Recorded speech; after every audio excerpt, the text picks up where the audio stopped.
Hello and welcome back to another Diabetic Witterings. I'm very sorry it's been such a long time, but basically workloads have got in the way and it's been impossible to really stop writing and do any more Diabetic Witterings. So I'm a little bit shocked to see how long it's been since my last one, but it was never intended to be a permanent weekly thing. So I suppose I've lived up to that expectation. Still, never mind. An update then. The last time I spoke to you, I was just trying a new Chinese-made blood glucose monitor. It was interesting. It seemed to function moderately well, but I'm not convinced by it. I've had other people who have tried it as well, and they said it was wildly inaccurate. Now, with me, it didn't seem to be wildly inaccurate, but the simple fact that other people feel it was means that I am a bit dubious about it. And the thing that gets me is that I'm sure it was really quite a cheap device. I've got a friend who is an electronics expert, and he's taken it apart and had a good look at it. The battery inside it apparently is something that would last for almost a year. The electronics inside it are really quite fascinating, he reckons. He is a sort of chap who would find that sort of thing fascinating, I hasten to add. But I personally think that for me, using the finger prick, not every meal, but certainly testing my bloods at least once a day, usually an hour and a half after a meal, and seeing how the blood sugars are, is safer. Now, the thing that really got to me was, as I say, it didn't seem as though it was a particularly expensively put together device. There's things with these blasted devices, such as, for example, you're supposed to wipe down where you're going to put the device, normally on the upper arm, around the back of it. And these firms charge £50 for the device, which will last 2 weeks, so £1,200 a year. And the devices obviously cost a lot of money to develop. The R&D that went into them was no doubt pretty expensive, and they have to make a return for their investors. Fine, I understand all that.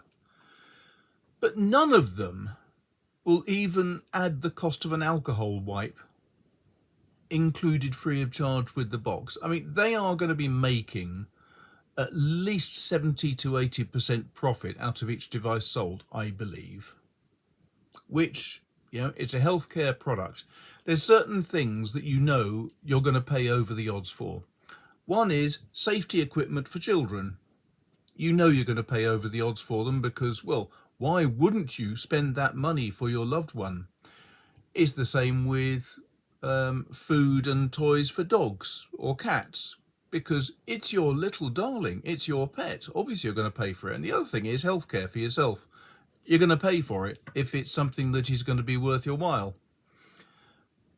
I just think that there are some things in healthcare in particular which are a rip-off, and I think that these fall almost into that category. They've obviously done an assessment about what are people going to pay, what's the maximum they can charge for this type of healthcare equipment, and £50 for a fortnight, £25 a week, £1,200 a year is, they feel, a pretty good break point.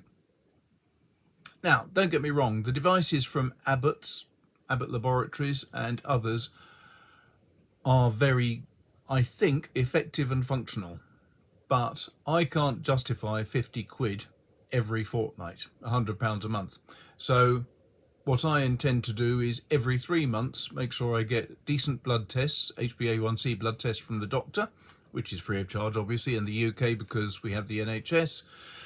And every now and again, if I'm going away on a holiday, if I'm going away doing some exercise, so another cycling weekend or a walking weekend, I will then buy one of these devices so that I can monitor myself without having to keep stabbing myself every single day. I think that makes more sense. So that's one thing. How is my general health? Pretty good. Since we got the puppy, my level of exercise has had to fall through the floor. It's partly because it's winter months and it's cold and wet out, but also with a Bernese Mountain Dog, you can't walk them far for their first few months, because bigger dogs, while their bones are growing, if you put them under extreme strain, if you, for example, let them go up and down stairs, if you take them for long walks, then you will damage their bones. So you have to be careful, you have to be very moderate. But she's 9 months now, which is alarming, because that means there's another 7 months of growing to go on, which is scary, because she's already as big as or bigger than our past Bernese Mountain Dogs. So she's going to be a donkey. But I'm now looking at getting out much more often, going out for longer walks, minimum 5 miles a day, ideally rising up to 10 miles a day. It's not going to be so easy, because 10 miles, I'm looking at about 3 hours. That's the morning gone. So for my work, I've got the next project starting when you see this, yesterday.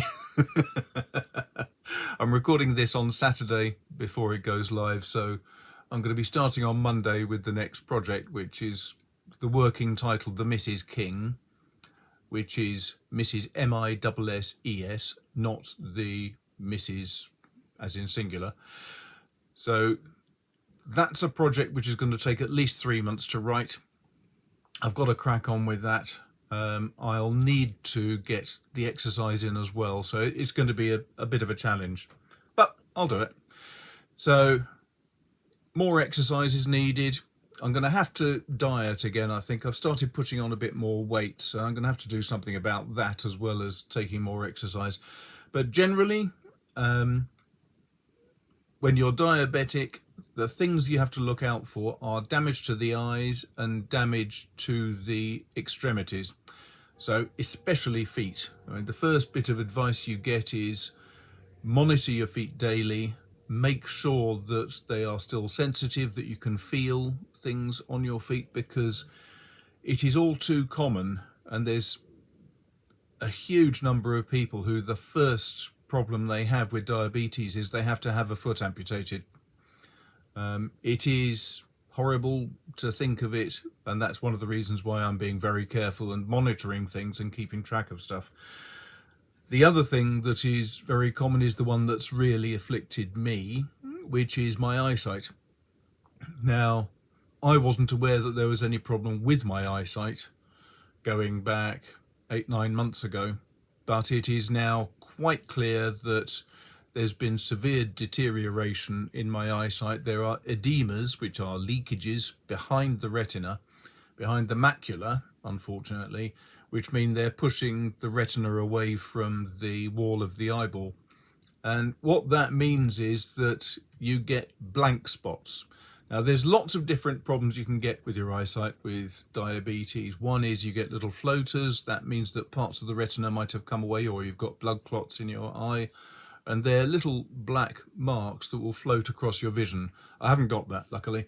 What I have got is, particularly with my left eye, I can focus on a specific point, but then there's a sort of an L-shaped complete blur underneath it. And when I say blur, I mean it's absolutely impossible. If I look at someone's nose, I can't see their mouth. If I look at their eyes, I can't see their nose. Very often, if you go to an optician, they will present you with a device which gives you a series of lights showing on a grid, and you have to say when you see the specific light that they're showing. Well, in my case, I wouldn't be able to see it almost in the precise focal point and just below, which is deeply irritating. So as a result, I am now going through monthly, which is horrible, injections into both eyeballs to try to stop further deterioration and possibly, with a bit of luck, improve the eyesight, although I think that's unlikely. It's a particular drug called 2-mil Eylea, EYLEA, and this is a very common drug used particularly for diabetic maculopathy and retinopathy, that's right, which is supposed to stop the blood vessels at the back of the eye leaking into the eye. The next one I have is going to be late this month, late in April, and with that, that will be the end of the first 6 series of injections, the first 6 operations, and after that I believe I'll have to go in and get some more detailed analysis with photos taken of the back of my eye so that the surgeons can see whether it's worked or not. So that'll be exciting-ish. I did think that the biggest problem I'd have would be that I can't use these things anymore because the prescription is so far off now with the maculopathy and retinopathy that these really do nothing to help whatsoever. Apologies, someone just came to the door, so I had to go. Anyway, yes, so hopefully at the end of this month I'll have the next set of eye tests and I'll be told how good or bad the eyes are. It's alarming, it's concerning, but yeah, it's better than it's better to go and have injections in the eyes rather than losing your eyesight completely. And at least my feet don't seem to have lost any sensitivity. He says, wriggling his toes quickly just to make sure he can still feel things. So that's that, really. Now I'm going to be continuing with updates. I'm going to be continuing with information on things as and when I get a chance, but it does all have to fit in with work. But I wanted to come back to this because I've had quite a few comments from people. Unfortunately, some people who have had limbs amputated, other people who have gone completely blind. And it's really a case of just trying to keep people informed in case they aren't aware that they're diabetic, because you really should demand, after the age of at the very latest 50, you should demand from your GP that you get a diabetic blood glucose test, an HbA1c,